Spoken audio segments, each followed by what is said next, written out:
Asauddin Owaisi. Time. Thank you, sir. Sir, I start by quoting Baba Saheb Ambedkar, what he wrote in Memorandum of Rights of States and Minorities, dated March 24, 1947, when he submitted to the Subcommittee on Fundamental Rights set up by the Constituent Assembly, the Advisory Committee on Fundamental Rights and Minorities. I quote, sir, "Unfortunately for the minorities in India, Indian nationalism has developed a new doctrine which may be called the divine right of the majority to rule the minorities according to the wishes of the majority. Any claim for the sharing of power by the minority is called communalism, while the monopoly of the whole power by the majority is nationalism.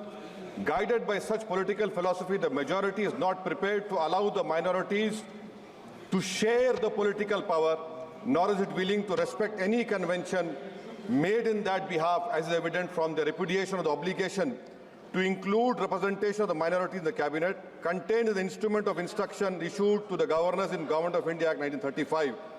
Baba Saheb says under these circumstances, there is no way left but to have the rights of scheduled castes embodied in the Constitution. This is true now also.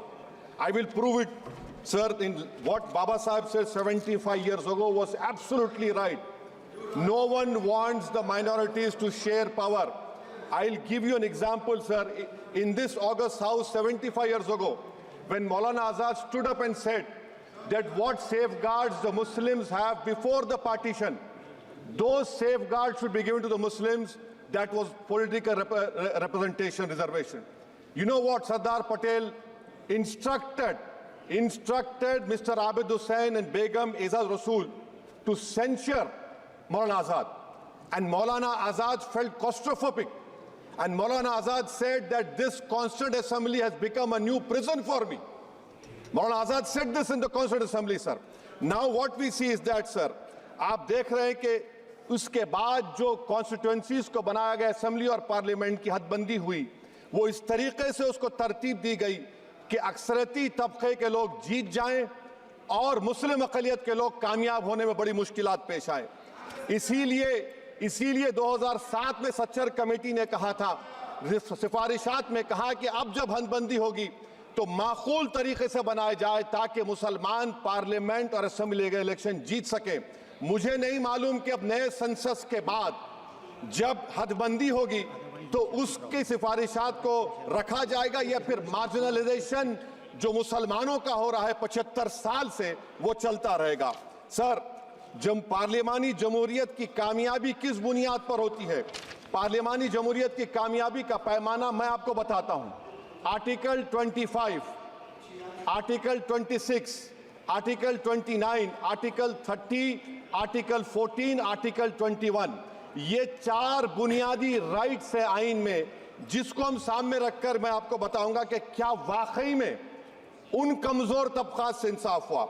मिसाल के तौर पर article 15 और 16, sir, 1950 का presidential order निकला, तारीखी नाइंसाफी के खात्मे के लिए रिजर्वेशन दिया गया, तारीखी नाइंसाफी के लिए हजारों साल के जुल्म की बिना पर, मगर उनको नहीं मिला जिनका मजहब इस्लाम और मुसलमान था, उनसे भी नाइंसाफी जुल्म हुआ।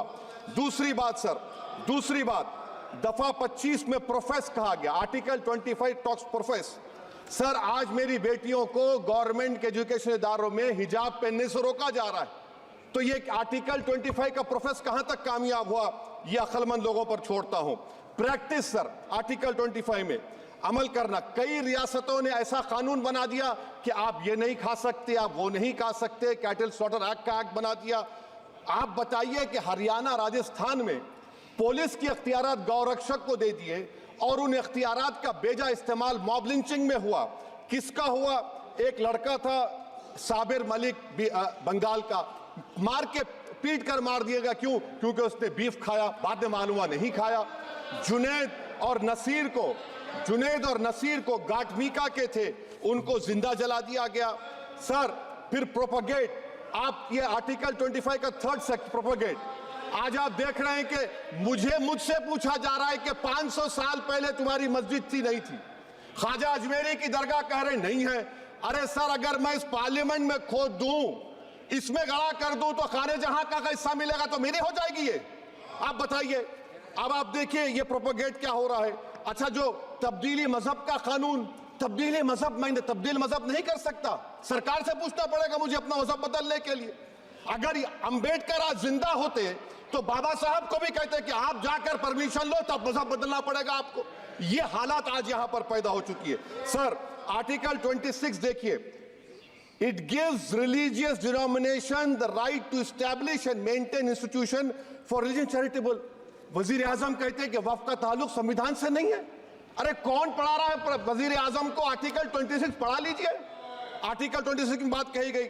मकसद क्या है कि वक्फ की जायदादों को अक्सरियती तबके के लिए छीन कर दे दिया जाए। आप अपनी ताकत की बुनियाद पर छीनना चाह रहे हैं। सर, दफा 29 पे आ जाइए, आर्टिकल 29। लैंग्वेज का, जबान का तहफ्फुज़ है। उर्दू को खत्म कर दिया गया। वो उर्दू जिसके हमारे मुजाहिदीन आजादी ने नारा दिया था, इनकलाब जिंदाबाद का, उस जबान को आप खत्म कर रहे हैं। कल्चर, आप कल्चर की बात इनसे पूछ लीजिए, वो बोलेंगे नहीं, हमारा जो कल्चरल नेशनलिज्म है वो कल्चरल नेशनलिज्म नहीं है बीजेपी का। वो कल्चरल नेशनलिज्म आला जात का, हिंदुत्व का नेशनलिज्म है, जो भारत के इंडियन नेशनलिज्म से बिल्कुल मुख्तलिफ है। सर, अब आप आ जाइए। सर, आर्टिकल 30 पे आ जाइए। सर, आर्टिकल 30 पे आ जाइए। सर, आर्टिकल 30 में माइनॉरिटीज को राइट दिया गया। This house has passed a law in 1981 to give AMU. This government went to the Supreme Court and said, no, we'll oppose minority status. This house voice was suppressed in the Supreme Court, sir. That is why I say that the executive has argued contrary to the parliament. Sir, right to life. Right to life तो उस वक्त भी था। मैं आपको मिसाल दे रहा हूँ। सर, दिसंबर 63 में, 63 में कश्मीर में रसूलुल्लाह सल्लल्लाहु अलैहि वसल्लम के मुंह मुबारक की चोरी हुई तो पूरे देश में, sir, only 2 minutes, sir, only 2. Please wind up. Only 2 minutes, sir. Please, sir, only 2. Time is not the Prime Minister has to. Sir, I'm concluding, sir. I'm concluding. Ajaz Sahab, I'm concluding. Please, he has to reply. Listen to me, sir. Sir, my Shikwa Hind Bayan. 1 minute. I'll conclude, sir. 2 minutes. Now, in Article 20, after that in 63, 8 lakh Muslims were pushed into East Pakistan. What has changed? Please tell me. 2013, Muzaffarnagar, 50,000 were shifted. Sir, riots to unrights happened. Nelli massacre, Hashimpura, Maliana, Mumbai 93, Ahmedabad 69, Gujarat 2002, 22, Delhi 84, Delhi. Nothing has changed, sir. Lastly, sir. Please. Lastly, sir, on judiciary, sir, on judiciary, sir, I'm concluding. On judiciary, sir, CAA is not being heard. 2 sitting chief ministers get bail, but Stan Swamy died in the prison, sir. That is why I say the institution functioning of judiciary please is not conclude. accountability. And lastly, sir, just now Ravi Shankar Prasad has quoted a book. In that book, there's a Tipu Sultan also. Okay. That is sir, I'm concluding by reciting a share. On this I conclude, sir. Nisar में तेरी गलियों के वतन के जहां चली है रस्म के कोई ना सर उठा के चले, जो कोई चाहने वाला तवाफ को निकले नजर उठा के चले। सर, हम जिस्म व जान बचा के चले, बहुत है जुल्म दस्ते बहाना के लिए। सर, हम जो चंद अहले जुनू तेरे नाम ले वाले इख्तिदार की कुर्सियों पर बैठने वाले जो लोग थे और है वो इंटेलेक्चुअली डिसऑनेस्ट है। संविधान सच्चा है। जय भीम, आइन जिंदाबाद। Professor, please.